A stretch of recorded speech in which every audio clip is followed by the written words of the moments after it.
அனைவருக்கும் இனிய காலை வணக்கம். ஆசிரிய பணி என்பது நம்முடைய லட்சியம்.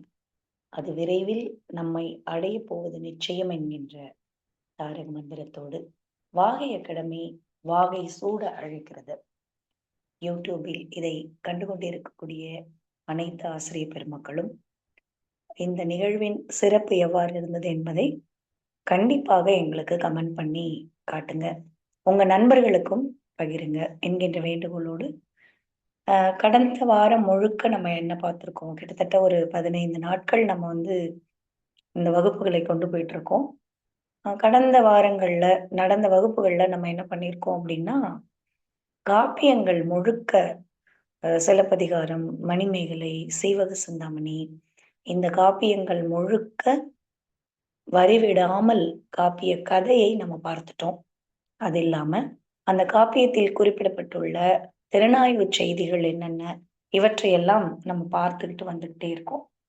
அந்த வகையில நாம் பெரிய புராணத்தையும் முழுமையாக அறிமுகம், அந்த நூலினுடைய அமைப்பு, அதனுடைய சருக்கங்கள் என்னென்ன, எப்படி அவர் அந்த சருக்கங்களை அமைத்திருக்காரு, இந்த செய்திகளை எல்லாம் நம்ம பார்த்தோம். இன்னைக்கு பெரிய புராணத்தில் 63 நாயன்மார்களினுடைய வரலாறு மட்டும்தான் சொல்லப்பட்டிருக்கா அப்படின்னு பாத்தீங்கன்னா, இவங்க இல்லாம 9 தொகையடியாரினுடைய வரலாறையும் அவர் சொல்லியிருப்பார். அந்த 9 தொகையடியார்கள் யார் யாருன்னு பாத்தீங்கன்னா, தில்லைவாழ் அந்தணர், பொய் அடிமை இல்லாத புலவர்கள், பத்தராய் பணிவார், பரமணியே பாடுவார், சித்தத்தை சிவன் பால் வைத்தார், திருவாரூர் பிறந்தார், முப்போதும் திருமேனி தீண்டுவார், முழு நீரு பூசிய முனிவர், அப்பாலும் அடி சார்ந்தார். இவர்களையெல்லாம் 63 நாயன்மார்கள் அல்லாமல் இந்த தொகையடியார்களினுடைய வரலாற்றையும் அவர்களினுடைய குழுக்களையும் இதில் பெரிய புராணத்துல சேக்கிழார் எடுத்து பாடி இருக்கிறது. இப்போ நேற்றே நம்ம அந்த 63 நாயன்மார்களினுடைய வரலாற்றை மிகச் சுருக்கமாக பார்த்தோம். அதுல ஒரு சிலரினுடைய வரலாற்றை இங்கு பார்த்துட்டு, இந்த பெரிய புராணத்தில் உள்ள செய்திகள் சிலவற்றை, பாடல்கள் சிலவற்றை பார்த்துட்டு இந்த வகுப்பை நம்ம நிறைவு செஞ்சுக்குவோம். அரிபத்த நாயனார் இவர் நிறைய மீன்களை பிடித்து இறைவனுக்கு படைக்கும். முதல்ல கிடைக்கக்கூடிய மீனை சிவனுக்கு படைக்கணும் அப்படிங்கிற சிந்தனை உடையவர். நவரத்தினம் இழைத்த ஒரு பொன் மீன் கிடைக்குது. அந்த பொன் மீனையும் சிவனுக்காக மனமும் கொடுக்கக்கூடிய தன்மையில இருப்பவர் அரிபத்த நாயனார். அடுத்தது இயற்பகை நாயனார். இவர் சிவனுடைய அடியவருக்கு தன்னுடைய மனைவியை தானமா கொடுத்தார். அடுத்தது கண்ணப்ப நாயனார். வேடராக இருந்தவர். சிவபெருமானுடைய கண்களில் இருந்து குருதி வழிவதை கண்ட உடனேவே தன்னுடைய கண்ணை தோண்டி எடுத்து சிவபெருமானுக்கு வைக்கக்கூடிய அன்புள்ளம் படைத்தார். கழற்சிங்க நாயனார். சிவபூஜைக்காக வச்சிருந்த பூவை தன்னுடைய மனைவி தொட்டுட்டாங்கன்றதுனால அவங்க கையை வெட்டிடுவாங்க. செருத்துணை நாயனார் என்ற இவருடைய நண்பர் என்ன பண்றாரு, அதே மனைவியினுடைய மூக்கை அறுத்துருவாங்க அப்படின்னு நம்ம பார்த்தோம். சிறு தொண்ட நாயனார் இவர் என்ன பண்றாருன்னா, உணவு உண்பதற்காக தன்னுடைய ஒரே மகனை அறிந்து கறி சமைக்கிறார். திருஞான சம்பந்தர் இவரை தெரியாதவர்கள் இருக்கவே முடியாது. உமாதேவியாரால ஞான பாலினை உண்டவர். 16 வயது வரைதான் இந்த உலகத்துல அவர் வாழ்றாரு. தேவாரங்களை பாடி அழியா புகழை பெற்றவர். இவருடைய இசை மிகச்சிறப்பானதாக இருக்கும். இந்த திருஞான சம்பந்தரனுடைய கால ஆராய்ச்சி சமகால கவிஞர் ஒருவரால எழுதப்பட்டிருக்கு. யாருன்னு வகுப்புல தெரிவிக்கலாம். அடுத்தது திருநாவுக்கரசர். இவர் திருஞான சம்பந்தருக்கு நிகராக அடுத்த 3 தேவாரங்களை பாடியவர். வயதில் மூத்தவர். திருஞான சம்பந்தரால் அப்பரே என்று அழைக்கப்பட்டவர். ஏன்னா திருஞான சம்பந்தர் 16 வயதோட இந்த உலக வாழ்வை நீத்தர்றார், இறைவனடி சேர்ந்துடுறார். அவருடைய திருமணத்தின் போதே தடுத்தாட்கொள்ளப்படுகின்ற காட்சியை நம்ம பார்க்கிறோம். ஆனால் திருநாவுக்கரசர் அந்த மாதிரி இல்லை. இளம் வயதில் சமண சமயத்தில் இருந்து அப்புறம் சைவ சமயத்திற்கு மாறி தன்னுடைய தமக்கையார் திலகவதியாரினுடைய அன்பினாலையும் அவருடைய வழிகாட்டுதல்னாலையும் சைவத்துக்கு மீண்டு வருவார். இந்த கதைகள்லாம் ரொம்ப எளிமையா நம்ம எல்லாருக்கும் தெரியுன்றதுனால அதை மீண்டும் நான் இங்க குறிப்பிடல. அடுத்தது திருநாளை போவார். இவர் தில்லை நடராஜரை தரிசிக்க வேண்டி என்ன பண்றாருன்னா தீயிலேயே குளிக்கிறார். இவருக்கு இன்னொரு பேர் என்ன அப்படின்னு பாத்தீங்கன்னா நந்தனார். அடுத்தது திருநீலகண்ட நாயனார். இவர் மனைவியின் ஒரு சபதம் எடுத்துக்கிறாங்க 2 பேரும். அவளை தீண்டாமல் முதுமை வரை இல்லறம் நடத்தி இறைவன் அருளால் இளமை பெறுகிறார். பாருங்க, மனைவியே தீண்டாமல் முதுமையாகும் வரைக்கும் அவங்க 2 பேரும் தனிமையில இருந்திருக்காங்க, இறைவன் மீது இருக்கின்ற பக்தியினால. அடுத்ததா திருமூல நாயனார். இவர் நமக்கு தெரியும் திருமூலர். இவர் திருமந்திரம் என்னும் நூலை படைத்து அழியாத ஒரு பெரும் செல்வத்தை தமிழுக்கு கொடுத்தவர். அடுத்தது நமிநந்தியடிகள். இவர் தண்ணீரால விளக்கரித்தவர். மங்கையர்க்கரசியார் திருஞான சம்பந்தரை வரவழைத்து பாண்டிய நாட்டில் சைவ சமயம் தோன்றுவதற்கு வழிவகுத்தவர். தோன்றுவதற்கு அப்படின்னா ஆல்ரெடி இருந்துச்சு, தழைப்பதற்கு அப்படிங்கிற சொல் சரியானதா இருக்கும்னு நினைக்கிறேன். அடுத்தது மூர்க்க நாயனார். சூதாட்டத்தால் கிடைத்த பொருளை கொண்டு சிவன் அடியார்களை வழிபட்டக்கூடிய தன்மையுடையவர். அவர் யாரேனும் ஏதாவது மறுத்து பேசினா, அடியவர்களை மறுத்து பேசினா, சிவனை மறுத்து பேசினா மூர்க்கத்தனமாக அவர்களை கத்தியால கூட குத்திடுற தன்மையினை நம்ம பார்த்தோம். மெய்ப்பொருள் நாயனார். இவர் வஞ்சனையால தம்மை கொல்லக்கூடிய வேடதாரியை கூட காப்பாற்றி தம்முடைய உயிரை விட்டவர். முத்தநாதன் அப்படிங்கிற ஒருத்தன் இவரோட சண்டை போட்டுக்கிட்டே இருப்பான். அந்த சண்டையில அவனால ஜெயிக்கவே முடியாது. உடனே என்ன பண்ணுவான்னா, இவரை ஜெயிப்பதற்கு என்ன வழி அப்படின்னு யோசிப்பான். அந்த வழி என்னவா இருக்கும் அப்படின்னா, அடியவர் போல வேடமிட்டுக்கிட்டு இவர்களை கொன்னுடுவோம். அப்படி தன்னுடைய உயிரை இழப்பவராக மெய்ப்பொருள் நாயனாரை நம்ம பார்க்கிறோம். அடுத்ததா இந்த பெரிய புராணம் காப்பியம் ஆகுமா அப்படின்னு ஒரு வினா நிறைய இடங்கள்ல கேட்பாங்க. கல்லூரி பேராசிரியர் பணிக்கு ஒருவேளை நீங்கள் தயாராயிட்டு இருந்தீங்கன்னா இது ஒரு வினாவாக வருவதற்கு வாய்ப்பு இருக்கு. ஏன் பெரிய புராணம் காப்பியம் ஆகுமா அப்படின்ற ஒரு வினா வருது. இதுவும் 4326 பாடல்களுடைய ஒரு நூல். ஆனால் இது காப்பியமான்ற ஒரு கேள்வி ஏன் வருது அப்படின்னு கேட்டா, இந்த நூலில் தனிப்பட்ட முறையில் ஒரு தன்னேர் இல்லாத தலைவன் இல்லை அப்படின்னு ஒரு வாதத்தை முன்வைப்பாங்க. ஆனால் இந்த பெரிய புராணம் என்பது காப்பியமாக தான் இருக்கிறது அப்படிங்கிறத தெளிவா ஆய்வாளர்கள் வகுத்து சொல்லியிருக்காங்க. இப்போ நம்ம என்ன பார்க்க போறோம் அப்படின்னா, அந்த செய்திகளை எல்லாம் நம்ம பின்னாடி தொகுத்து பார்க்கலாம். பெரிய புராணம் சமுதாயத்திற்கும் சமயத்திற்கும் எல்லோரும் பாராட்டும் அளவுக்கு நிறைய செய்திகளை வழங்கியிருக்கு. இந்த பெரிய புராண செய்திகள் எப்படிப்பட்டது அப்படிங்கிறத பார்த்தா, தமிழ் இலக்கிய வரலாற்றுல இந்த பெரிய புராணம் அப்படிங்கிற இந்த காப்பியத்துக்கு ஒரு மிக முக்கியமான இடம் உண்டு. சங்க காலத்தை அடுத்த காலத்துல சிலப்பதிகாரம் அப்படிங்கிற காப்பியம் இளங்கோவடிகளாலும், இது தமிழ்நாட்டை களமாக கொண்டு தமிழ் மக்களை தமிழ் மனம் மிக்கவர்களாக அந்த தமிழ் மக்களை கதை தலைவனாகவும் இதுவாகவும் படைக்கப்பட்டு எழுப்பப்பட்ட நூல் சிலப்பதிகாரம். அதுக்கப்புறம் சீவக சிந்தாமணி, கம்பராமாயணம் இதெல்லாம் வந்திருந்தாலும் கூட அவையெல்லாம் தழுவல் காப்பியங்கள். அது எதுவுமே நம்ம தமிழ் மக்களை இதுவா வைக்கல. ஆனால் பெரிய புராணம் தமிழ் காப்பியமாக உருவாக்கப்பட்டிருக்கு.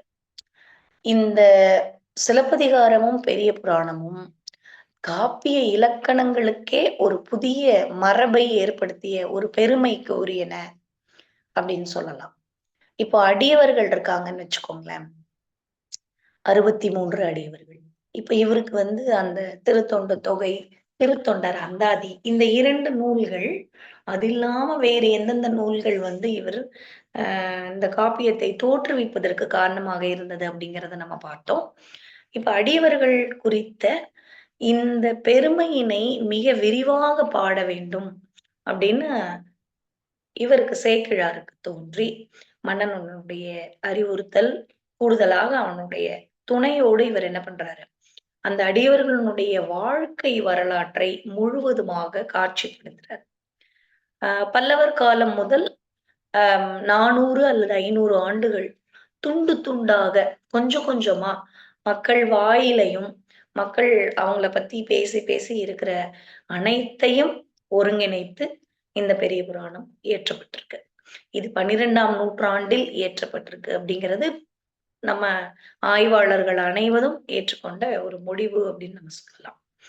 சரி, இந்த பெரிய புராணம் சமுதாயத்துக்கு என்ன பண்ணிருக்கு அப்படின்னு பாத்தீங்கன்னா, தமிழ் இலக்கிய வரலாற்றுக்கு செய்த பங்களிப்பு போல சமுதாயத்திற்கும் மிகச்சிறந்த ஒரு பங்களிப்பை கொடுத்திருக்கு.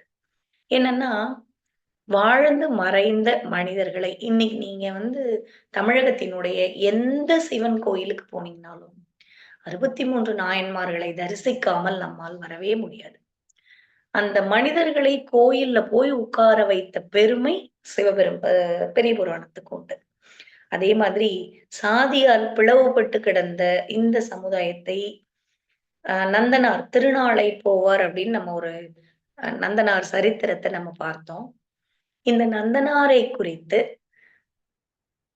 ஒரு செய்தி வழங்கி வருது. என்ன அப்படின்னா, அவர் வந்து மிகவும் தாழ்த்தப்பட்ட ஒரு குலத்தை சார்ந்தவர் அப்படிங்கிற செய்தியை நம்ம பார்க்கிறோம். அந்த தாழ்த்தப்பட்ட குலத்தை சார்ந்த அவருக்கு கூட அவருடைய பெருமையையும் கூட இவர் என்ன பண்றாரு, இதில் கொண்டு வர்றார். இப்போ இவங்க காலத்துல அவர்களுக்கு சம இடம் இருந்துச்சா அப்படின்னு பாத்தீங்கன்னா, அவர்களுக்கான இடம் இல்ல. அவர்களை திருநாளை போவார் புராணத்துல நம்ம பார்க்கும் பொழுது நம்ம தெரிஞ்சுக்கலாம். என்ன தெரிஞ்சுக்கலாம்னா, அவங்க உள்ள நுழையறதுக்கான அனுமதியே கிடையாது. தீண்டத்தகாதவராக அவர்களை வெளியிலேயே நிறுத்தியிருக்காங்க. அப்படிதான் நம்ம திருநாளை போவார் இதுல நம்ம பார்க்கிறோம். என்ன பார்க்கிறோம்? இவர் உள்ள வந்து சாமி கும்பிட முடியாதனால நந்தியே சற்று நகர்ந்து அவருடைய முகத்தை காட்டுச்சான். அப்படியெல்லாம் நாம் அந்த செய்தியை பார்க்கிறோம். அப்படி தீண்டத்தகாமல் இருந்தவரை கோயிலுக்குள்ளே இடம்பெறச் செய்த பெருமை இந்த பெரிய புராணத்துக்கு உண்டு. நல்லா சிந்திச்சு பார்த்தா நம்ம இதை புரிஞ்சுக்கலாம்.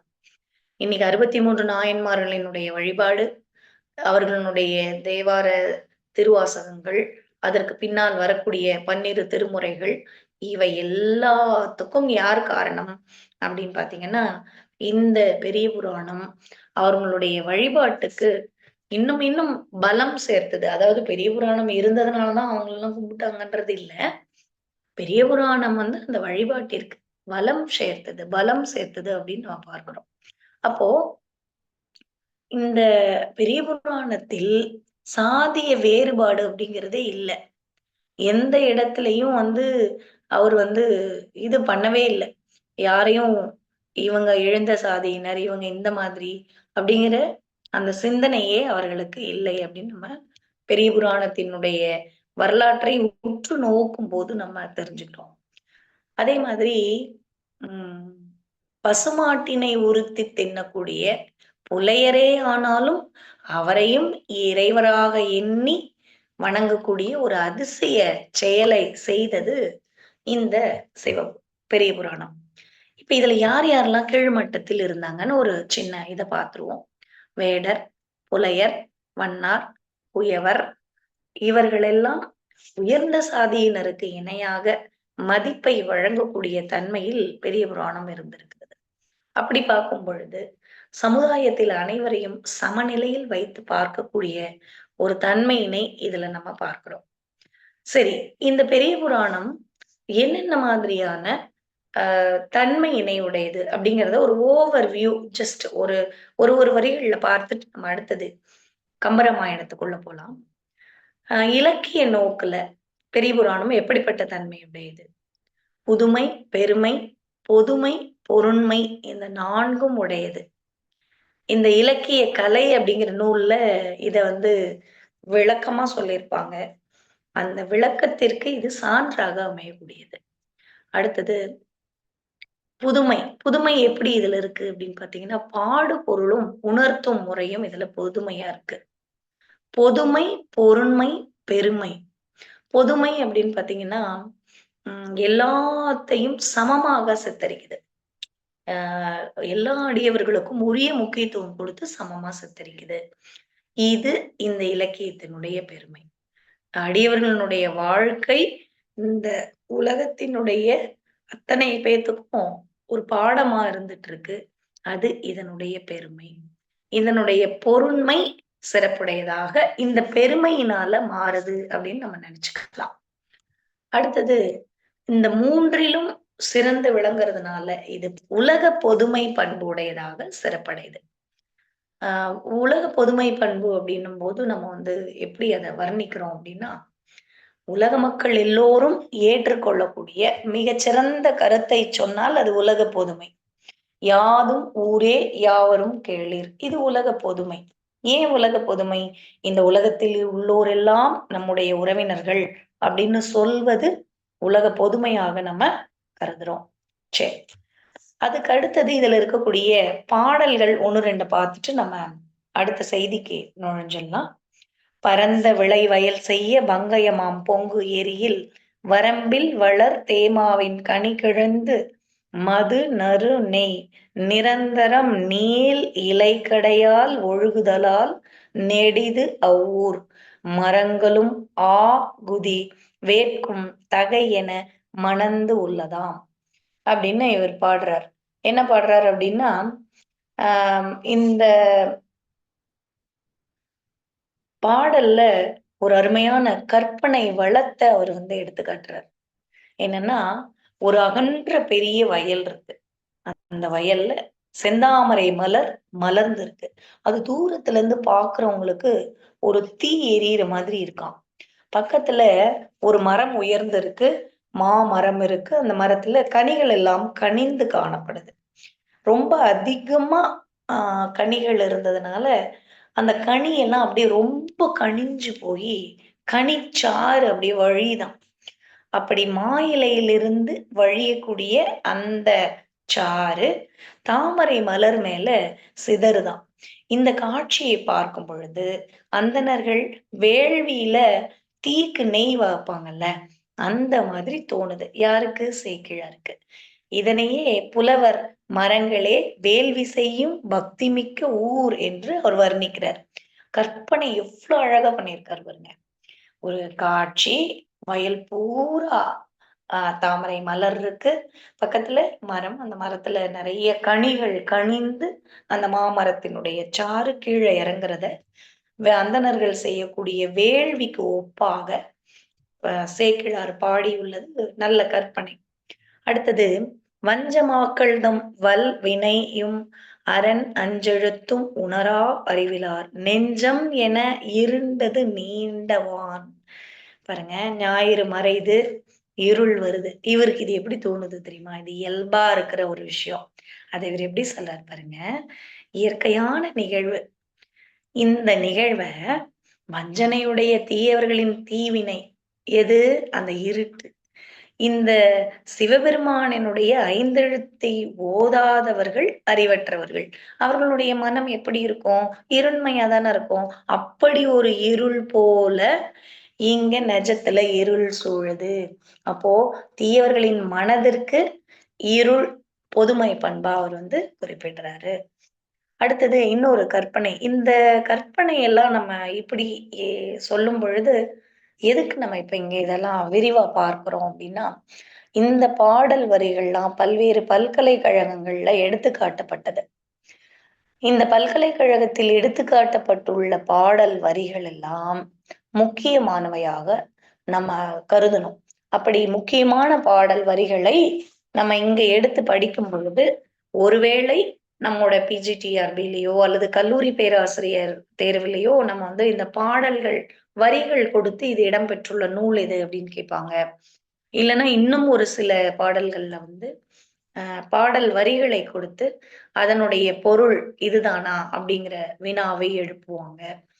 அடுத்தது ஒரு சில வினாக்கள் எப்படி வரும் அப்படின்னு கேட்டா, ஆம், ஒரு முறை வந்து குண்டலகேசியினுடைய ஒரு பாடல், ரொம்ப புகழ்பெற்ற ஒரு பாடலை குடுத்து, இந்த பாடல் வரியில இந்த வரிசைப்படிதான் இது அமைஞ்சிருக்கா? "பாலனாம் தன்மை செத்தும், கழையாம் தன்மை செத்தும்னு" ஒரு பாடல் நம்ம எல்லாருக்குமே ரொம்ப நல்லா தெரியும். இதில் இந்த வரிசையில் தான் இந்த பெயர்கள் அமைந்திருக்கிறதான்னு ஒரு வினா வந்தது. ரொம்ப எளிமையான, நாம் கண்களால் அடிக்கடி காணக்கூடிய ஒரு பாடலை அமைத்து, அந்த பாடலை வினாவாக மாற்றக்கூடிய தன்மையினை நம்ம பார்க்கிறோம். இந்த டிஆர்பி உள்ளிட்ட தேர்வுகளுக்கெல்லாம் பேராசிரியர் குழு, ஒரு டீமே இறங்கி இந்த வேலையை செய்யும். வினாக்கள் எடுக்கக்கூடிய பணியினை செய்யும். அந்த டீம் கிட்டத்தட்ட ஒரு 100 பேர் சேர்ந்து 100, 150 பேர் சேர்ந்து வினாக்களை எடுத்து குடுத்துட்டு போயிடுவாங்க. அத வந்து ஸ்க்ரூட்டினைஸ் பண்றதுக்கு ஒரு டீம் இருக்கும். அவர்கள் இந்த வினாக்களை எல்லாம் தொகுத்து, இப்படி இப்படி நம்ம வினாக்கள் கேட்கலாம் அப்படின்னு இந்த முறைப்படி வினா தயாரிக்கிற ஒரு தன்மையினை பார்க்கிறோம். அப்போ ஒரு 150 பேர்ன்னு சும்மா ஒரு கணக்குக்கு வச்சுக்குவோம். 150 பேர் இணைந்து தயாரிக்கக்கூடிய ஒரு வினாவினை, ஓரிரு மனம் வந்து அசஸ் பண்ணி இப்படிதான் கேள்வி கேட்பாங்கன்னுலாம் சொல்லவே முடியாது. அதனால தான் நம்ம என்ன பண்றோம்னா, கலந்துரையாடல் வகுப்ப வைக்கிறோம். எப்பேர்ப்பட்ட பேராசிரியராலயும் ஒரு 150 கோணங்கள்ல சிந்திக்கவே முடியாது. நம்ம அ டிஸ்கஷன் கிளாஸ் ஏன் யுபிஎஸ்சிக்கு எல்லாம் போடுறாங்க அப்படின்னு பார்த்தீங்கன்னா, இது இப்ப நான் சொன்ன லாஜிக் தான். அதனால தான் நம்ம வாகை அகாடமியும் இதுவரை எனக்கு தெரிந்து பிஜி டிஆர்பி, காலேஜ் டிஆர்பிக்கெல்லாம் வந்து எந்த அகாடமியும் டிஸ்கஷன் கிளாஸஸ் போட்டதே கிடையாது. ஏன் நம்ம போடுறோம் முதல்ல நம்ம மேனேஜ்மெண்ட் வந்து அத நமக்கு அறிவுறுத்தியிருக்காங்க அப்படின்னு பார்த்தீங்கன்னா, இந்த 150 மா பேராசிரியர்களுடைய சிந்தனையை நாம ஆசிரியராகக்கூடிய நம்ம பேராசிரியர்கள் சிந்திப்பாங்க. பொருள் நமக்கு எல்லாத்துக்குமே தெரியும். அதை வெவ்வேறு கோணங்கள்ல நம்ம அ புரிஞ்சுக்கணும். அந்த வகையில தான் நம்ம வந்து வேறு வேறு பேராசிரியர்கள் மூலமாக வினாக்களை எடுத்து நம்ப வகுப்பு குடுத்துட்டு இருக்கோம் மாணவர்களுக்கு. அ இப்போ இப்போ இந்த ஒரு பாடல் வருதுன்னு வச்சுக்கோங்களேன். இந்த பாடலை வினாவாக நம்ம கன்வெர்ட் பண்ணி பார்க்கிற ஒரு தன்மையை நம்ம வளர்த்துக்கணும். இப்போ நம்ம ஏற்கனவே படித்த ஒரு பாடலை எப்படி வினாவா மாற்றலாம் அப்படின்னா, அந்தணர்கள் வேள்வி செய்யக்கூடிய தன்மையினை காட்சிப்படுத்திய புலவர் யார்? அப்படின்னு ஒரு வினா கேட்கலாம். இந்த பாடல் வரிய குடுத்துட்டு, இந்த வரி இதனை சுட்டுகிறது அப்படின்னு முதல்ல கூற்று போட்டுட்டு, அ பொருள். இந்த கூற்றும் பொருளும் சரி, கூற்றும் பொருளும் தவறு, கூற்று சரி, பொருள் தவறு. இது வந்து பெரிய புராணத்தில் இடம்பெற்றுள்ளதுன்னு ஒரு கூடுதல் செய்திய கூட குடுக்கலாம். அது வினா எடுப்பவரினுடைய மனநிலையை பொறுத்தது. அந்த வகையில நம்ம இந்த பாடல்கள் எல்லாம் மிக மிக முக்கியமானவை. "நறுமலர் கங்குல் நங்கை முன் கொண்ட புன்முறுவல் என்ன முகிழ்த்தது வெண்ணிலா." எப்படி கற்பனை பண்றாரு பாருங்க. இரவு பொழுதுல ஒரு நிலவு தோன்றுதல் என்பது ரொம்ப இயல்பான விஷயம். அப்போ இரவு அப்படிங்கிற மங்கை புன்முறுவல் செய்றாங்க. அது திருநீற்றினுடைய பேரொளி போல தோன்றுதாம். பாருங்க, எங்க போனாலும் சிவனின் சிந்தனை தான். அது வெண்மையா இருக்கிறதுனால, திருநீறு அணிந்தவர்களுடைய முகம் ஒரு பொலிவா இருக்கும். திருநீறே ஒரு பொலிவா இருக்கும். அவ்ளோ அழகா இருந்துச்சு அது அப்படின்னு வர்ணிக்கிறார். அடுத்ததா, நகர வர்ணனை, கற்பனை. நகரத்தை வர்ணிக்காத இலக்கியங்களே கிடையாது. ஒரு ஊருக்கு போறாங்க அப்படின்னா, நீங்க சிலப்பதிகாரத்திலேயும் நம்ம பார்த்தோம். அதுல எத்தனை வணிகர்கள் இருந்தாங்க, எத்தனை மக்கள் இருந்தாங்க, யார் யார் வீடு எங்கெங்கெல்லாம் இருந்தது. சிலப்பதிகாரத்தினுடைய நம்ம கதை சொன்ன வீடியோவ போட்டு நீங்க பார்த்தீங்கன்னா தெரியும். அவ்ளோ இத வர்ணிச்சுக்கிட்டே தான் அவர் உள்ள போவார். அல்லது ஒரு கதாபாத்திரத்தின் மூலமாக வர்ணிப்பார். அந்த கதாபாத்திரம் வந்து அந்த விஞ்ஞயன் அ என்ன பண்றான்? தன்னுடைய காதலிய கூட்டிட்டு இந்திர விழாவுக்கு வரான். அப்படி வரும்பொழுது சிலப்பதிகாரத்தில் இப்பொழுது எடுத்துக்காட்டி சொல்றேன். செ வந்து வரும்பொழுது, தன்னுடைய காதலிக்கு புகார் நகரத்தை அப்படியே அறிமுகப்படுத்துறான். "இங்க பாரு எத்தன கடை, இங்க பாரு எப்படியெல்லாம் புகார் நகரம் இந்திர விழாவுக்கு தயாராயிட்டு இருக்கு." அப்படின்னு புகழ்ந்து சொல்றான். இப்போ நம்ம ஊர்ல வந்து ஒரு கல்யாணம், அல்லது நம்ம ஊர்ல கல்யாணம்னா நம்ம ஓரிரு வீடுகள் தான் அந்த மாரி அலங்கரிப்போம். ஊர்ல வந்து கோயில் திருவிழான்னு வச்சுக்கோங்களேன். ஊரே ஜெகஜோதியா இருக்கும். ஒவ்வொரு வீட்லயும் நம்ம என்ன செய்வோம்? அழகா வாசல்ல கண்டிப்பா அன்னைக்கு சாணி தெளிச்சு, நல்ல ஒரு சாணி வச்சு, அதுக்கு மேல பூசணி பூவை வைத்து, ஒரு அழகா ஒரு அந்த அந்த தெரு மொத்தத்தையும் ரொம்ப அழகா கலர் கலர் கோலமா போட்டிருப்பாங்க. எதுக்காக? அன்னைக்கு நம்ம ஊருக்கு எல்லாரும் வரப்போறாங்க அப்படிங்கிற சிந்தனையில. இப்படி நகர வர்ணனை என்பது இலக்கியத்தினுடைய பொது பண்பு. அந்த வகையில இது இந்திரன் நகருக்கு மேலானது அப்படின்னு வர்ணிக்கிறார். யார் வர்ணிக்கிறது? கருவூரை. சோழ நாட்டினுடைய 2வது தலைநகரமான கருவூரை இந்திரன் நகருக்கும் மேலானதுன்னு வர்ணிக்கிறார். எப்படி இந்திரன் நகருக்கு மேலானது? மாமதில் மஞ்சு சூழும், மாளிகை நிறையன் சூழும், நிறை விண் சூழும், தூமணி வாயில் சூழும், சோலையில் வாசம் சூழும், தேமலர் அழகம் சூழும், சிலமதி தெருவில் சூழும், தாம் மகிழ்ந்து அமரர் சூழும், சதமகன் நகரம் தாழ. என்ன சொல்லியிருக்காரு பாருங்க. சதமகன் என்பவன் இங்க வந்து இந்திரனாக குறிக்கப்படுகிறார். சோழ நாட்டின் தலைநகரில் ஒரு மதில்கள் மேல மேகங்கள் அப்படியே மோதி நிக்குதாம். மேகங்களை செல்ல விடாமல் மதில்கள் எல்லாம் தடுக்கின்றன. அப்ப என்ன அர்த்தம்? மேகத்தை முட்டுது அப்படின்னா வானளாவிய கட்டடங்கள், வானளாவிய அந்த ஆஹ் மதில்கள், காம்பவுண்ட் அவ்வளோ உயரமா இருக்குது. அடுத்தது தூய மணிகளால் ஆன தோரணங்கள் அந்த மாளிகையோட வாயில்ல தொங்க விடப்பட்டிருக்கு. அதுல ஒரு நல்ல கம கம கம கமன் வாசம் வருது. ஏன்னா மலர் சோலைகள் அங்க தேன் சிந்தும் மலர்களை மகளிர் கூந்தல்ல சூடி மகிழ்றாங்க. கிராமப்புறங்கள்ல இன்னைக்கும் பார்த்தோம்னா இந்த டிசம்பர் பூக்களை சூடி மாணவிகள் கல்லூரிக்கு வரும் பொழுது வண்டுகள் அந்த டிசம்பர் பூக்களை சுற்றுவதை உண்மையிலேயே கண்ணால நான் இப்போ சமீபமா கண்டு கொண்டிருக்கிறேன். ஆச்சரியமா இருந்தது எனக்கு. இங்க இவர் வர்ணிக்கிற இந்த செய்தி அப்படியே என்னுடைய கல்லூரி மாணவர்களுடைய மாணவிகளினுடைய ஒப்பீட்டுக்கு போயிடுச்சு. மகளிர் கூந்தலில் சூடும் பொழுது அந்த தேனுக்காக ஆஹ் வண்டுகள் சூழ்வதை கண்ணால நான் கண்டிருக்கேன். அதை போல இங்க தேன் சிந்தும் மலர்களை மகளிர் சூடி மகிழ்றாங்க. அவர்களுடைய முகம் எப்படி இருக்கு அப்படின்னு பாத்தீங்கன்னா மதி போன்று அழகான முகம். அவர்கள் வீதியில் உலா வராங்க. தேவர்கள் எல்லாம் மகிழ்ச்சியாக இந்த நகரை சூழ்ந்திருக்காங்க. இந்திரனுடைய நகரமும் இந்த கருவூருக்கு ஒப்பாகாதான். அப்படி ஒரு பேரழகு வாய்ந்த ஊராக, மேகங்களை தொடும் அளவிற்கு உயர்ந்த மதில்களை உடைய ஊராக இது இருக்கிறத நம்ம பார்க்கிறோம். அடுத்தது கொடுங்கோளூரை வர்ணிச்சிருக்காரு. சேரர்களின் தலைநகரான கொடுங்கோளூரை. ஏற்கனவே சோழ நாட்டின் தலைநகர் கருவூரை பார்த்துட்டோம். சேரர்களின் தலைநகரான கொடுங்கோளூர். இப்போ நம்ம என்ன பார்த்துக்கிட்டு வரோம் அப்படிங்கறத ஒரு ரீகால் பண்ணிட்டு கொடுங்கோளூரை நம்ம தொடர்வோம்.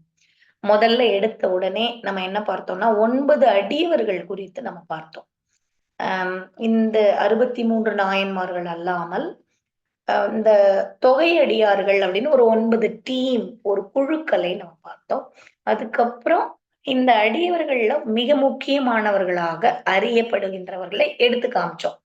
எதுக்காக இந்த மெய்ப்பொருள் நாயனார், மூர்க்க நாயனார் இப்படின்னு நம்ம எடுத்து காட்டுறோம் அப்படின்னா ஸ்பெஷலா எதுக்காக நம்ம சொன்னோம்னா பல பல்கலைக்கழகங்கள்ல இவர்களுடைய வரலாறாக வைக்கப்பட்டுள்ளது. பெரிய புராணம் அப்படின்னா ஒரு சருக்கம் மட்டும் அல்லது ஒரு அடியவர் மட்டும் நம்ம பேசுவோம் இல்லையா? அந்த மாதிரி இவருடைய புராணங்களை எடுத்து வச்சிருக்காங்க. அதனாலதான் அதை நம்ம குறிப்பிட்டு பார்த்தோம். அடுத்தது சிலப்பதிகாரமும் பெரிய புராணமும் எந்த வகையில் சிறப்பானவை, எப்படி இரண்டும் காப்பிய பண்பில் இருக்கு அப்படிங்கிறத பார்த்தோம். அடுத்தது இந்த சமுதாயத்துல பெரிய புராணம் எந்த அளவுக்கு பங்களிச்சிருக்கு, எந்த அளவுக்கு பங்களிச்சிருக்குன்னா அடியவர்களின் ஆஹ் ஜாதி, அவர்களுடைய நிலை உயர்ந்தவராக இருந்தாலும் தாழ்ந்தவர்களாக இருந்தாலும் அந்தணர்களை பற்றி சொல்லியிருக்கு, வேளாளரை பற்றி சொல்லியிருக்கு, சமுதாயத்தினுடைய தாழ்நிலையில் இருந்த நந்தனார் குறித்தும் பேசியிருக்கு. அப்போ பலதரப்பட்ட மக்களை தங்களுடைய ஹீரோவா இந்த இது மன்னிக்கணும் பெரிய புராணம் காட்டியிருக்கிறத நம்ம பார்த்தோம். அடுத்தது இலக்கிய நோக்குல பெரிய புராணம் அந்த இலக்கிய கலையை குறிப்பிடக்கூடிய அத்துணை தன்மைகளையும் தன்னுள்ளே கொண்டிருக்குதுன்னு பார்த்தோம். அப்புறம் ஒரு மரம் எப்படி வேள்வி செய்து அந்த தாமரை மலர்ல மாங்கனி சாறு ஊத்துறது வேள்வியை அவருக்கு ஞாபகப்படுத்துது. அடுத்தது இயற்கையை எவ்வளோ அழகா வர்ணிச்சிருக்காரு அப்படின்னு பார்த்தோம். ஞாயிறு மறையுது. அவர்களுடைய அந்த சிவனை வணங்காதவர்களுடைய மனம் போல இருண்டு நிக்குதாம் அந்த இடமே. இதை அப்படியே ஒப்பிட்டு இருக்கிறத நம்ம பார்த்தோம். அடுத்ததா வந்து உம் இந்த இரவு பொழுதுல நிலவு தோன்றத திருநீற்றினுடைய பேரொளியா அவர் குறிப்பிடுறத பார்த்தோம். அடுத்ததா சோழ நாட்டினுடைய 2வது தலைநகரான கருவூர் அத அழகா அவர் வர்ணிக்கிறார். இந்திரனுடைய ஊரை விட இது சிறப்பானதாம். இது எதுல இடம் பெற்றிருக்குது? பெரிய எரிபத்த நாயனார் புராணத்தில் இடம்பெற்றுள்ளது. சரி, இப்போ கொடுங்கோளூரை சேரர்களின் தலைநகரான கொடுங்கோளூரை இவர் வர்ணிக்கிறார். என்ன சொல்றாருன்னு பார்ப்போம். காலை எழும்பல் கலையின் ஒலி களிற்று கன்று வடிக்கும் ஒலி சோலை எழுமின் சுரும்பின் ஒலி துரகச் செருக்காய் சுலவும் ஒலி பாலை விபஞ்சி பயிலும் ஒலி பாடல் ஆடல் முழவின் ஒலி வேலை ஒலியை விழுங்கி எழ விளங்கி ஓங்கும் வியப்பினதால் அப்படின்னு பாராட்டார். இதுவும் பெரிய கழற்றறிவார் புராணத்தில் குறிப்பிடப்படுது. இதுல பல்வேறு ஒலிகள் சேர மன்னர்களினுடைய தலைநகரங்கள்ல தோணுதாம். என்னென்ன? வேதம் ஓதுதல் முதலிய ஒலி. ஒரு பக்கத்துல யானையை கட்டி அந்த ஒரு குட்டி யானையை பழக்கப்படுத்துறாங்க இல்லையா, அந்த மாதிரி கட்டி அந்த குட்டிய வசப்படுத்துற மக்களினுடைய ஒலி. அதுக்கு அடுத்தது சோலை எங்கும் தேனை தேடி வண்டுகள் ரீங்காரம் செய்து குதிரைகள் எல்லாம் செருக்கு மிகுந்து அப்படியே சுழன்று சுழன்று ஒரு ஒலியை எழுப்பிட்டு இருக்கு. இன்னொரு பக்கத்துல பாலை யாழை சிறுவர்கள் சிலர் வாசிச்சிட்டு இருக்காங்க. ஒரு மன்னிக்கணும், சிலர் வாசிச்சிட்டு இருக்காங்க. அப்புறம் முழவு ஒழி, ஒரு பக்கம் முழவு ஒழி எழுப்புது. இந்த ஒலிகள் எல்லாம் சேர்ந்து பார்க்கும் பொழுது ஒரு கடலுக்கு நம்ம போனோம்னு வச்சுக்கோங்களேன், எவ்வளவுதான் நம்ம எல்லாம் அமைதியாக இருந்தாலும் ஒரு ஓதத்தின் ஒலி கேட்டுக்கிட்டே இருக்கும். திருச்செந்தூர் கோயிலுக்கு போய் கோயிலினுடைய அந்த முன் பகுதியில ஒரு ஒரு சின்ன ஓட்டை இருக்கும். அந்த ஓட்டையில நீங்க காதை வச்சு கேட்கும் பொழுது அந்த கடலின் ஒலியை நம்ம உணரலாம்.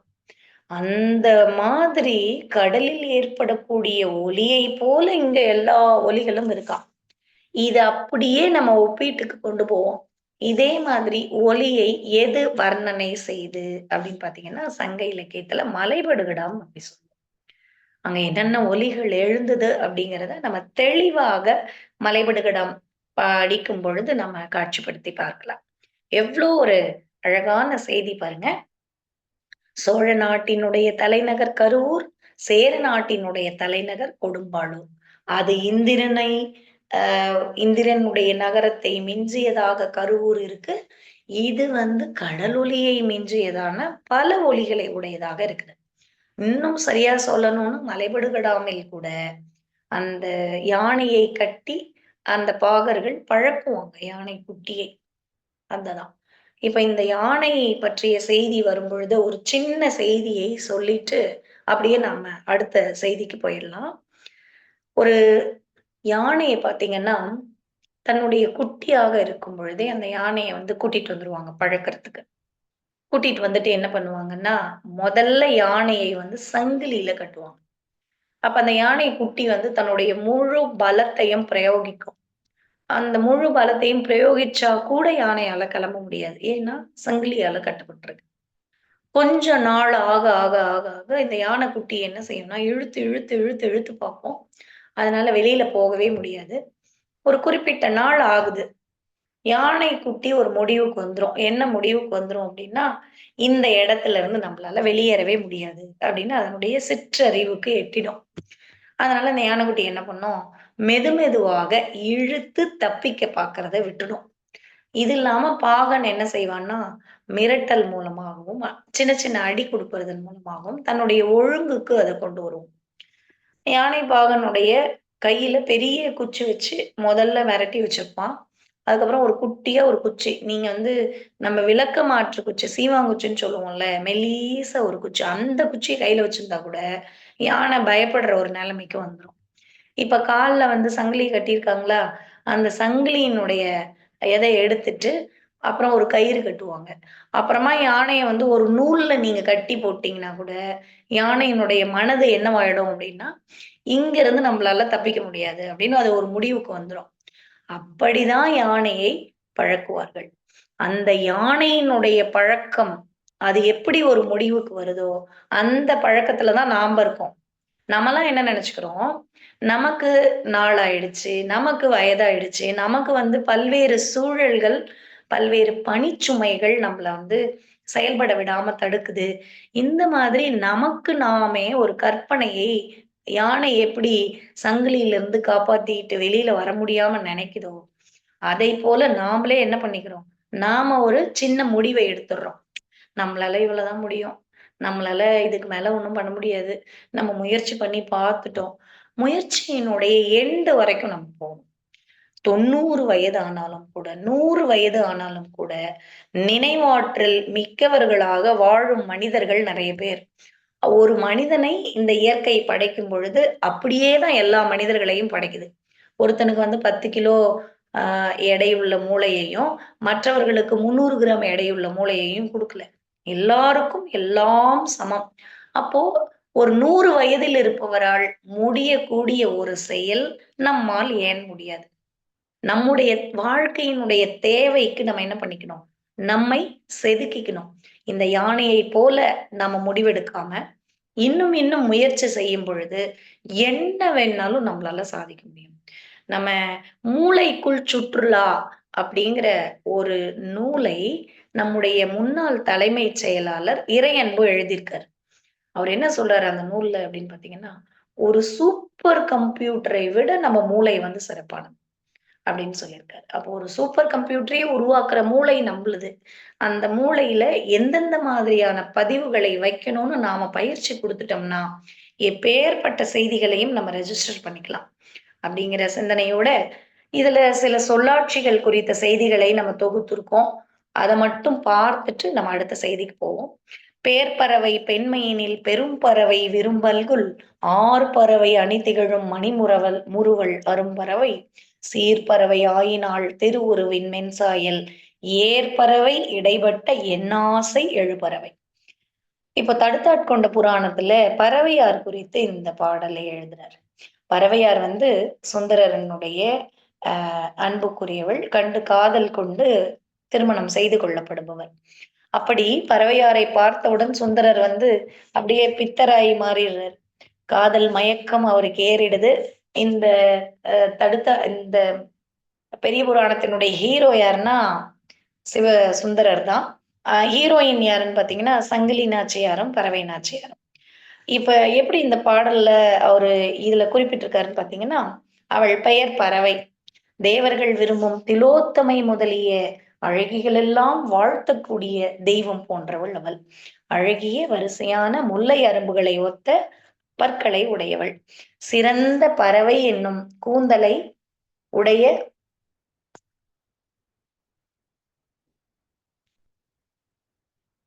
மன்னிக்கணும்.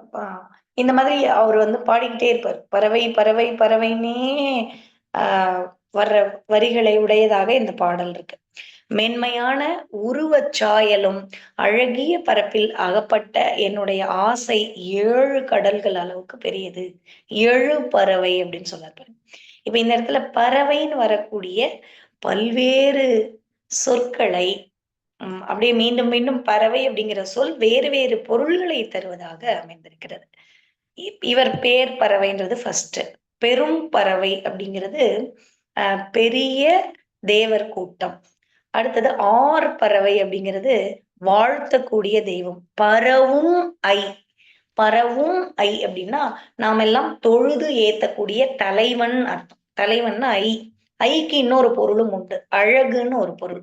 நம்ம திரைப்படம் ஒண்ணு பார்த்தோம்ல, சங்கரினுடைய திரைப்படம் ஐன்னு ஒரு படம் பார்த்தோம்.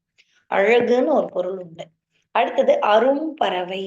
அரும் பறவைன்னா அரும்பர் அவை. அந்த அரும்பறவையை பிரிக்கும் பொழுது அரும்பறவை, முல்லை அரும்புகள் எல்லாம் ஆஹ் பூத்திருக்கின்ற அவை அது, அத்தகைய அழகினை உடையவள்னு சொல்லும் பொழுது அரும்பறவை அப்படிங்கிறார். அடுத்தது சீர்பறவை அப்படின்னா சிறந்த பறவை என்கின்ற கூந்தலை உடைய லக்குமியை குறிப்பிடுறார். ஏர் பறவை என்பது அழகிய பரப்பு, எழு பறவை என்பது கடல்கள். அப்போ பேர்பறவை பெண்மையினில் பெரும்பறவை விரும்பல்குள் ஆர்பறவை அணித்திகழும் மணிமுறவல் அரும்பறவை சீர்பறவையாயினால் திருவுருவின் மென்சாயில் ஏர்பறவை இடைப்பட்ட எண்ணாசை எழுபறவை. எப்படி வர்ணிக்கிறார்.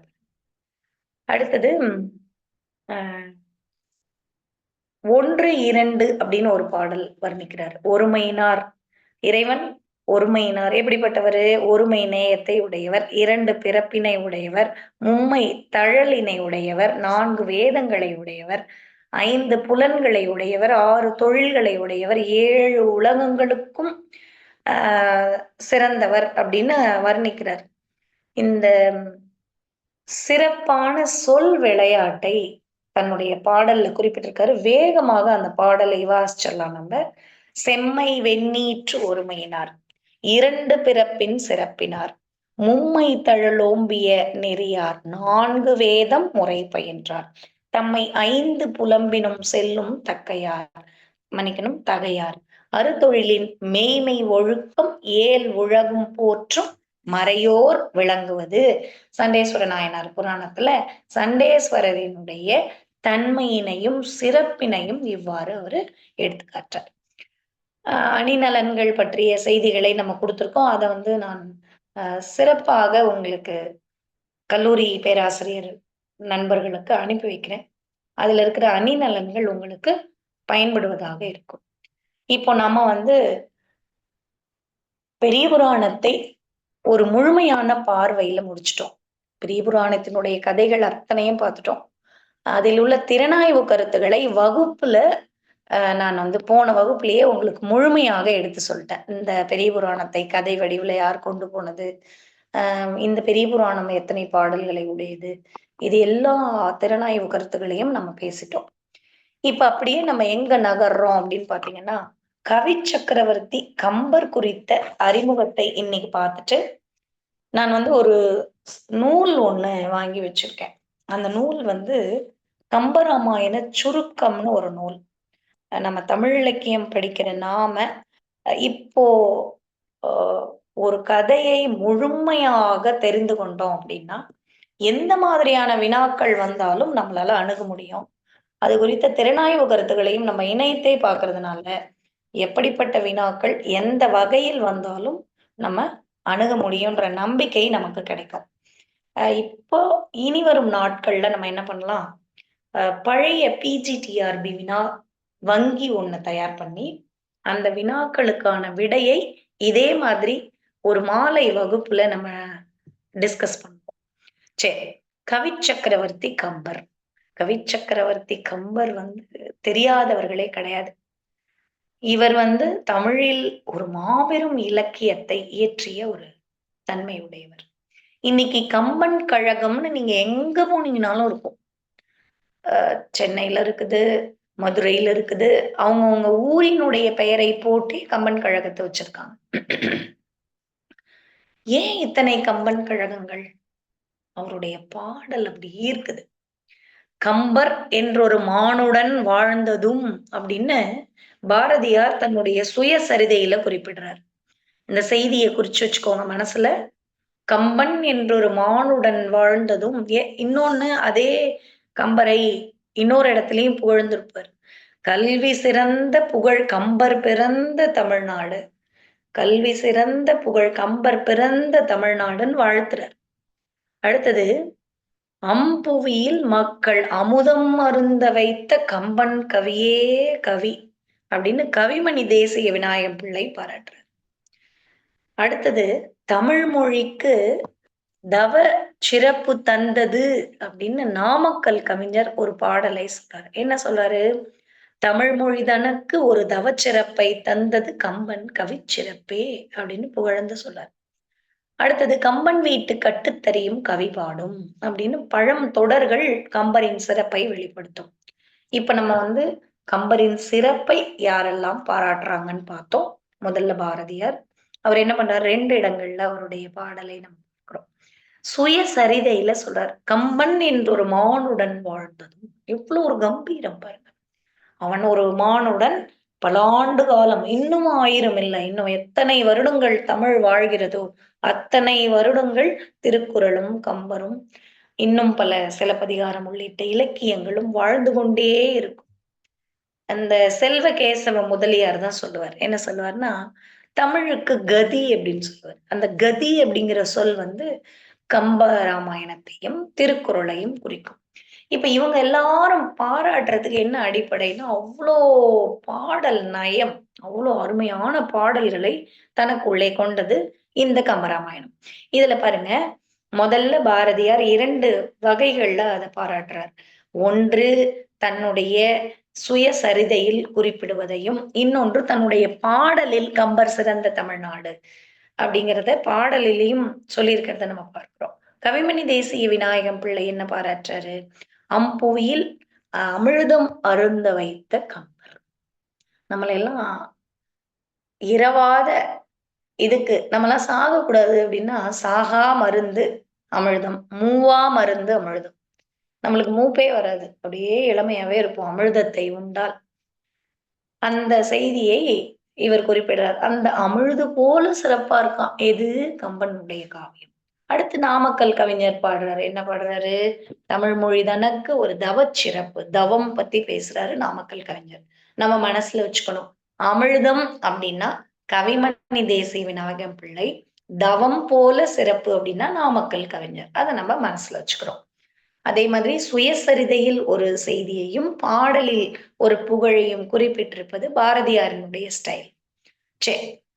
இது செல்வகேசவ முதலியாரினுடையதையும் நான் வகுப்புல சொல்லிட்டேன். இப்போ கம்பர் வந்து திருவழுதூர் அப்படிங்கிற ஊர்ல பிறந்தார். இதை வந்து தனிப்பாடல் தான் நமக்கு தெரிவிக்குது. இந்த கம்பர் பத்தி பல வகையான பெயர்கள், கதை வழங்கிட்டு வருது. அவங்கவுங்க மனதில் தோன்றிய கதையை இதுக்கு இணைத்து குறிப்பிடுவதை நம்ம பார்க்கிறோம். உவச்சர் குலத்துல, உவச்சர் தான் பூசாரிகள். இவர் பிறந்திருக்கிறதுனால இப்படி ஒரு பேர் இருக்குன்னு சொல்றாங்க. அடுத்தது குழந்தையாக காளி கோயில்ல கம்பத்துக்கு பக்கத்துல கிடந்ததுனால இந்த பெயர் இருக்குன்னு சொல்லுவாங்க. இந்த மாரி கீழ கிடந்து இலக்கியத்துல ஒரு பெண்ணை எடுப்பாரு. எங்க? நம்ம பெரிய புராணத்துல, மன்னிக்கணும், பெரியாழ்வார் தன்னுடைய மகளாகிய ஆண்டாளை அந்த மாரிதான் ஒரு ஒரு தோட்டத்துல, கடவுளினுடைய தோட்டத்துல இதுக்கு பக்கத்துல இருந்து எடுப்பாங்க அப்படின்னு நம்ம பார்க்கிறோம். அந்த மாரி இவரும் கம்பத்துக்கு பக்கத்துல இருந்தனால இவருக்கு பேரு கம்பர் இப்படி நம்ம பேர் சொல்றாங்க. அடுத்தது கம்பங்கொள்ளையை காத்து வந்ததுனால இவருக்கு கம்பர்ன்னு பேர் வந்துச்சு அப்படின்னு சொல்றாங்க. காஞ்சிபுரத்தில் உள்ள ஏகம்பன் அப்படிங்கிற தேவார பதிகங்கள்ல கம்பன் அப்படின்னு சுட்டப்படுறான் இறைவன். யாரு? ஏகாம்பரேஸ்வரர். ஏகாம்பரேஸ்வரர் கோயில் வந்து காஞ்சிபுரத்துல தான் இருக்கு. அந்த ஏகம்பன்லிருந்து கம்பன்ற பெயர் இவருக்கு வந்துச்சு. இது எல்லாமே அசம்ஷன் தான். இது எல்லாமே ஒரு கூற்று தான். என் மனசுல, உங்க மனசுல இதை எழுத புகுகின்றவர்களுடைய மனதில் தோன்றிய கருத்துக்களை இப்படி இருக்கலாம்னு சொல்றாங்க. ஆக மொத்தம் அவருக்கு பேரு கம்பரு.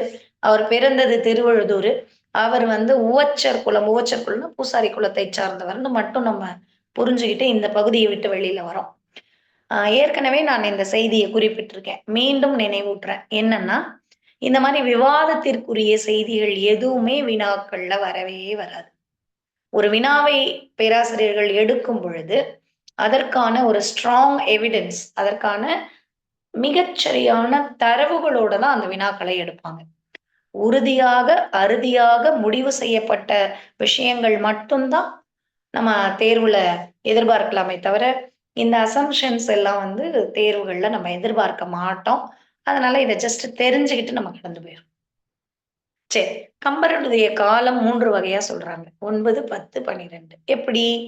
ராமாயண தொடக்கத்துல கம்பர் தனியன்கள் அப்படிங்கிற தலைப்புல 17 பாடல்கள் இருக்கு.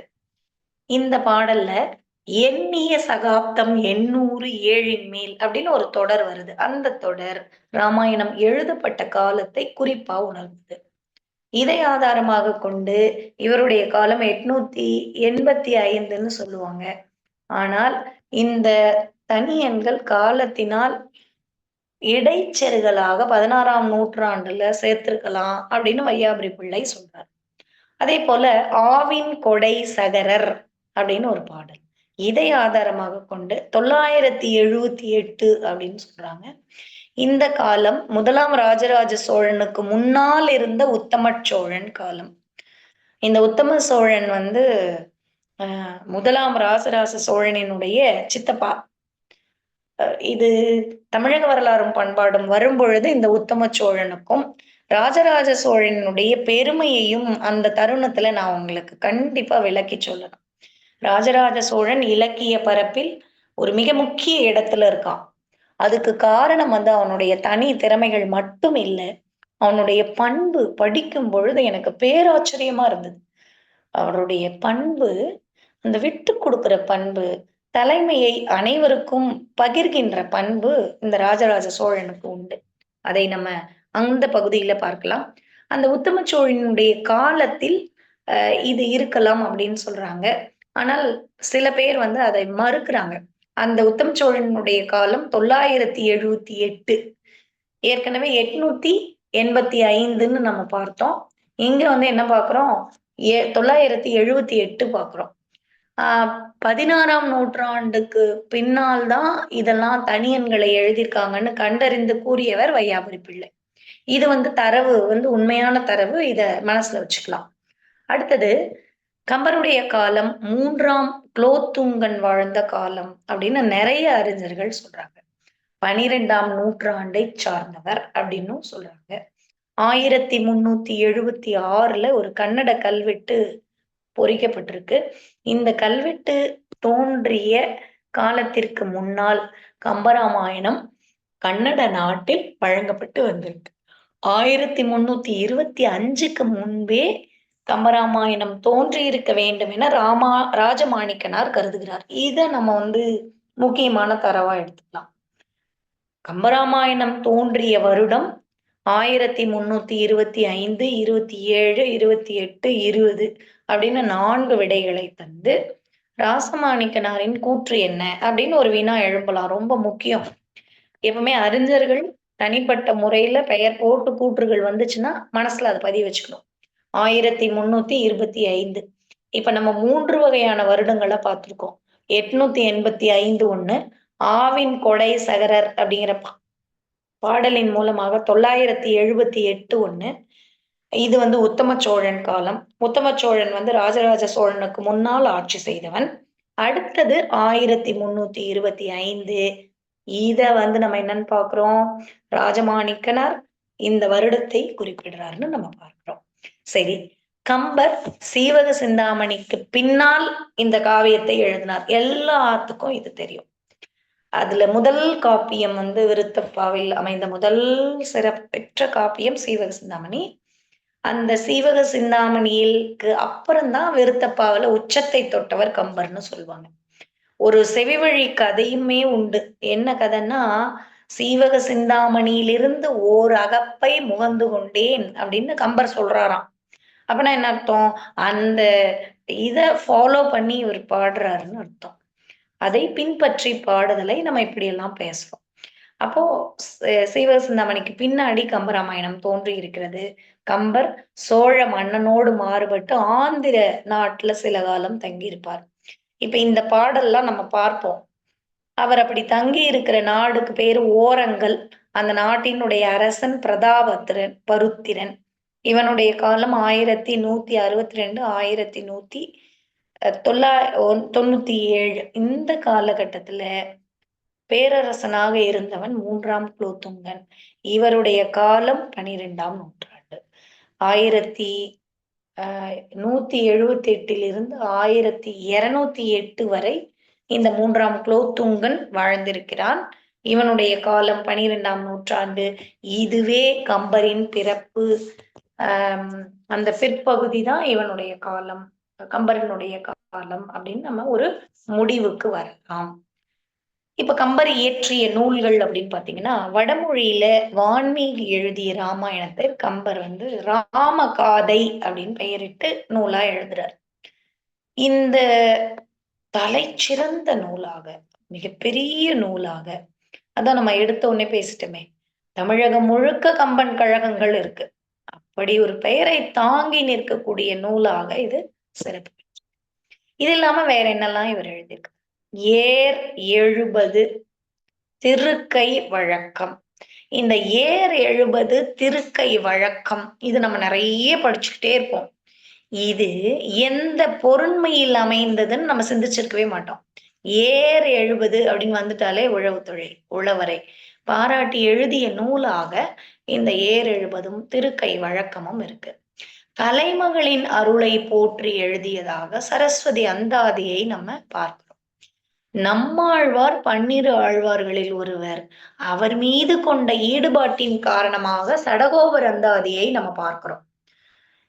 இது இல்லாம மும்மணி கோவை அப்படிங்கிற ஒரு தனி பாடல் சொல்லக்கூடிய ஒரு நூலையும் நம்ம பார்க்கிறோம்.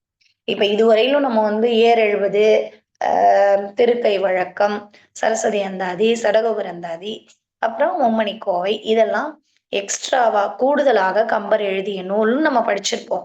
ஆனால் அந்த நூல்கள் எதை பற்றியதாக இருக்கு அப்படிங்கிற புதிய செய்தியை தெரிந்து கொண்டதோடு இன்றைய வகுப்பை நம்ம நிறைவு செஞ்சுக்கலாம். அனைவருக்கும் இனிய நன்றி. மீண்டும் மீண்டும் நம்ம என்ன கேட்டுக்கிறோம் அப்படின்னா, நீங்கள் வாகை சூடுவதற்கு இந்த வாகை அகாடமி உங்களுக்கு பல வகையில துணை புரியும். அந்த வாகை அகாடமியை சப்ஸ்கிரைப் பண்ணுங்க, ஷேர் பண்ணுங்க, அந்த ஆல் என்ற பெல் பட்டனை அழுத்துங்க. அதன் மூலமாக எங்களோட எல்லா வீடியோஸும் உடனுக்குடனே உங்களை வந்தடையும் என்கின்ற வேண்டுகோளோடு இன்றைய வகுப்பை திட்டமிட்டு நாம் நிறைவு செய்து கொள்ளலாம். நன்றி, வணக்கம் அனைவருக்கும்.